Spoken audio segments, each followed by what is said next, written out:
चलिए एक बार फिर रुक करेंगे श्रीनगर का। रक्षा मंत्री राजनाथ सिंह आज यहां पहुंचे हैं। एयरबेस पर रक्षा मंत्री राजनाथ सिंह जवानों से बातचीत कर रहे हैं। Prateek Sharma, GOC 15 corps, lieutenant general Prashant Srivastava और हमारी आर्म फोर्सेस के सारे अफसर्स और मेरे बहादुर जवानों, सबसे पहले आतंकवाद और आतंकवादियों से लड़ते हुए हमारे जिन बहादुर जवानों ने अपनी शहादत दी है, उनकी शहादत को मैं नमन करता हूं, उनकी मैं स्मृति को नमन करता हूं। और साथ ही पहलगाम में जो निर्दोष नागरिक आतंकवादियों के द्वारा मारे गए हैं, उनकी भी स्मृति को मैं नमन करता हूं। मैं हमारे घायल सैनिकों के साहस को भी नमन करता हूं और ईश्वर से यह प्रार्थना करता हूं कि वह जल्द से जल्द स्वस्थ हो जाएं। मेरे दोस्तों, इन विषम परिस्थिति में आप सबके बीच आज आकर मैं स्वयं को बहुत ही गौरवान्वित महसूस कर रहा हूं। हमारे प्रधानमंत्री माननीय नरेंद्र मोदी जी के कुशल नेतृत्व और मार्गदर्शन में ऑपरेशन सिंदूर के दौरान आपने जो कुछ भी किया है, उस पर पूरे देश को गर्व की अनुभूति हो रही है। मैं अभी भले ही आपका रक्षा मंत्री हूं, लेकिन उससे पहले तो मैं भारत का एक नागरिक हूं। रक्षा मंत्री के साथ साथ मैं आज भारत के नागरिक के रूप में भी आप सबके प्रति आभार व्यक्त करने के लिए यहां मौजूद हूं। पहलगाम हमले के बाद हमारे जम्मू कश्मीर की जनता ने पूरी एकजुटता के साथ और पाकिस्तान और साथ ही साथ आतंकवादियों के प्रति जिस प्रकार से अपने गुस्से का इजहार किया है, मैं जम्मू कश्मीर की जनता का भी अभिनंदन करता हूं। मेरे साथियों, आपकी उस ऊर्जा को महसूस करने आया हूं जिसने दुश्मनों को नष्ट नाबूद कर दिया है। आपने जिस तरीके से सीमा के उस पार पाकिस्तान की चौकियों और बंकरों को आपने ध्वस्त किया, दुश्मन मैं समझता हूं उसे कभी भूल नहीं सकता। आपने देखा होगा कि आमतौर पर लोग जोश में होश खो देते हैं, लेकिन आपने जोश भी रखा, होश भी रखा और सूझबूझ के साथ दुश्मनों के ठिकानों को आपने बर्बाद किया है। आज मैं यहां रक्षा मंत्री के साथ साथ एक मैसेंजर के रूप में भी आप सबके सामने मौजूद हूं। पूरे देश की शुभकामनाएं, उनकी प्रार्थनाएं और उनकी कृतज्ञता को लेकर आप सबके बीच यहां मैं मौजूद हूं। एक तरह से आप समझिए कि मैं एक डाकिया बनकर आपके बीच आया हूं और देशवासियों का संदेश लाया हूं। संदेश यह है कि हमें हमारी सेनाओं पर गर्व है। साथियों, ऑपरेशन सिंदूर सिर्फ एक ऑपरेशन का नाम भर नहीं है, बल्कि यह एक हमारी प्रतिबद्धता है, यह हमारा एक कमिटमेंट है। एक ऐसी प्रतिबद्धता जिसमें भारत ने दिखा दिया कि हम सिर्फ डिफेंस नहीं करते हैं, जब वक्त आता है तो हम कठोर निर्णय भी लेते हैं और कठोर कार्रवाई भी करते हैं। यह ऑपरेशन उस एक एक जवान की आंखों में देखा गया सपना था कि हर आतंकी ठिकाना, चाहे वह घाटियों में छुपा हो या बंकरों में दबा हो, हम वहां पहुंचेंगे और दुश्मन की छाती चीरकर हम उन आतंकी ठिकानों को खत्म करके ही हम वापस लौटेंगे। मेरे साथियों, ऑपरेशन सिंदूर आतंकवाद के खिलाफ भारत द्वारा चलाई गई अब तक के इतिहास की मैं मानता हूं यह सबसे बड़ी कार्रवाई है। 35-40 वर्षों से भारत सरहद पार से चलाए जा रही आतंकवाद का सामना कर रहा है। आज भारत ने पूरी दुनिया को यह साफ कर दिया है, यह स्पष्ट कर दिया है कि आतंकवाद के खिलाफ हम किसी भी हद तक जा सकते हैं। साथियों, आतंकवादियों ने पहलगाम में आतंकवादी घटना को अंजाम देकर भारत के मस्तक पर चोट पहुंचाने की कोशिश की है। भारत की सामाजिक एकता को तोड़ने का भी प्रयास किया गया है। उन्होंने भारत के माथे पर वार किया, हमने उनकी छाती पर वार किया है और छाती पर घाव किया है।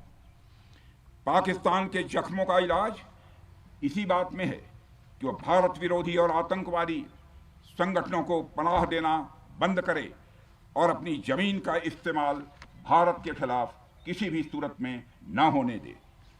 साथियों, आपको याद होगा कि लगभग 21 साल पहले स्वर्गीय अटल बिहारी वाजपेयी जी के सामने इसी पाकिस्तान ने इस्लामाबाद में डिक्लेरेशन किया था कि अब उनकी धरती से आतंकवाद एक्सपोर्ट नहीं किया जाएगा।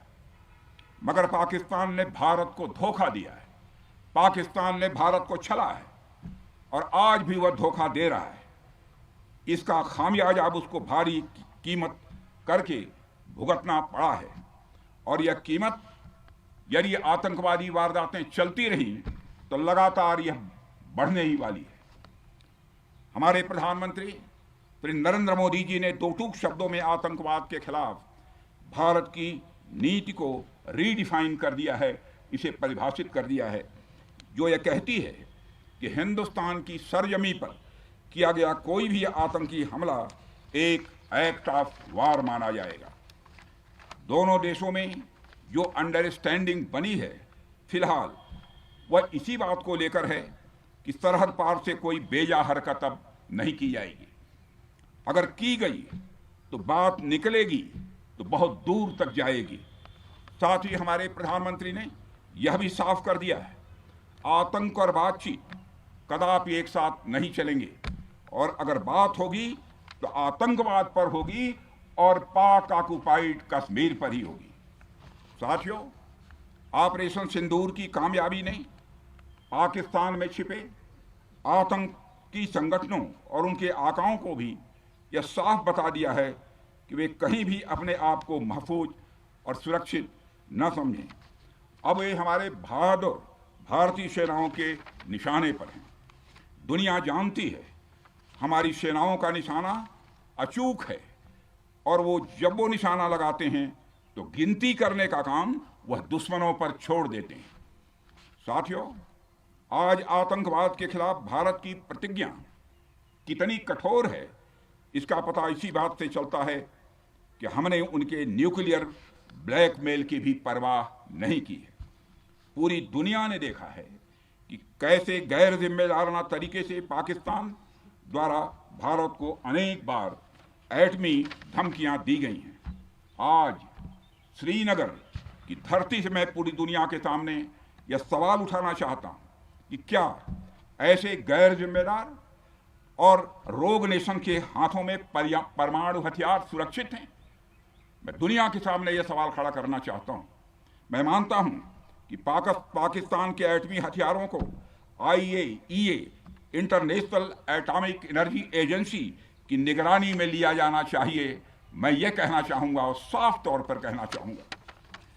साथियों, हमारी सेनाओं हमारी सीमाओं पर अपनी मातृभूमि की रक्षा के लिए जिस तरह से आप सभी बिना रुके बिना थके दिन रात लगे रहते हैं वह अपने आप में अद्भुत है और अद्वितीय भी है।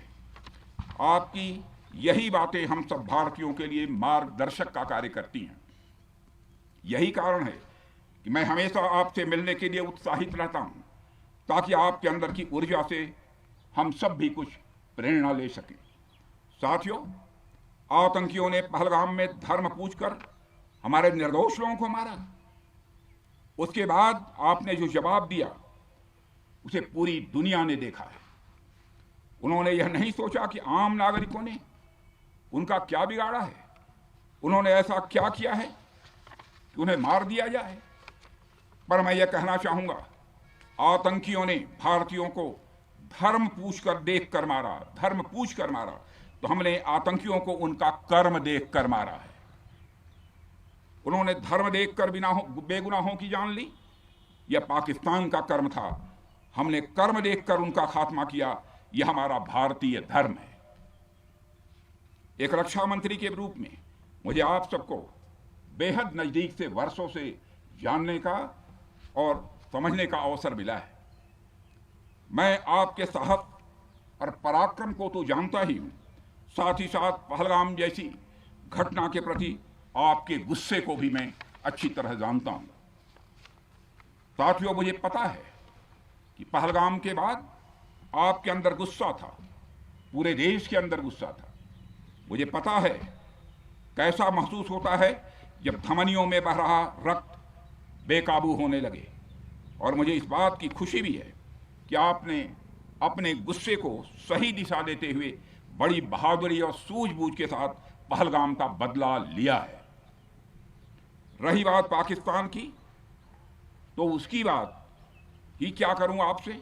वह देश तो मांगते मांगते अपनी जहालत से एक ऐसी हालात में आ गया है कि उसके बारे में यह भी कहा जा सकता है कि पाकिस्तान जहां भी खड़ा होता है वहीं से मांगने वालों की लाइन प्रारंभ हो जाती है। अभी आपने सुना ही होगा कैसे वह फिर एक बार इंटरनेशनल मॉनेटरी फंड IMF के पास कर्ज मांगने गया। वहीं दूसरी तरफ हमारा देश है कि हम आज उन देशों की श्रेणी में आते हैं जो IMF को फंड देते हैं ताकि IMF गरीब देशों को कर्ज दे सके। ऐसी स्थिति में हमारा यह भारत है। रामचरितमानस में स्वामी तुलसीदास जी ने लिखा है, जहां सुमतितः संपत्ति नाना, जहां कुमतितः विपत्ति निदाना। यानी जहां सुमति होती है, अच्छी नीतियां होती हैं, वहां सुख और समृद्धि होती है, और जहां कुमति होती है, बुरी मति होती है, केवल दूसरों के हित की भावना होती है, वहां तरह तरह की विपत्तियां स्वाभाविक रूप से आती ही हैं। पाकिस्तान जिसका जीता जागता यह उदाहरण है। साथियों, भारत के बारे में पूरी दुनिया यह बात जानती है कि हमने हमेशा शांति को प्राथमिकता दी है। हम आमतौर पर युद्ध के समर्थक कभी नहीं रहे, लेकिन स्थितियां जब इतनी विकट हो जाएं, जब देश की संप्रभुता पर आक्रमण होने लगे, तो जवाब देना यह आवश्यक हो जाता है। राष्ट्र कवि रामधारी सिंह दिनकर जी की पंक्तियां आपके सामने रखना चाहूंगा। रुग्ण होना चाहता कोई नहीं, रुग्ण होना चाहता कोई नहीं, रोग लेकिन आ गया जब पास हो, तिक्त औषधि, कड़वी औषधि, तिक्त औषधि के सिवा उपचार क्या, शमित होगा वह नहीं मिष्ठान्न से। यानी कोई बीमारी अगर लग जाए तो वह मिठाई से दूर नहीं होती है। रक्षा मंत्री राजनाथ सिंह ने जवानों से कहा कि मैं देशवासियों का संदेश लेकर आया हूं, और जिस तरह से आपने प्रदर्शन किया है, पराक्रम दिखाया है, पूरे देश को आप पर गर्व है।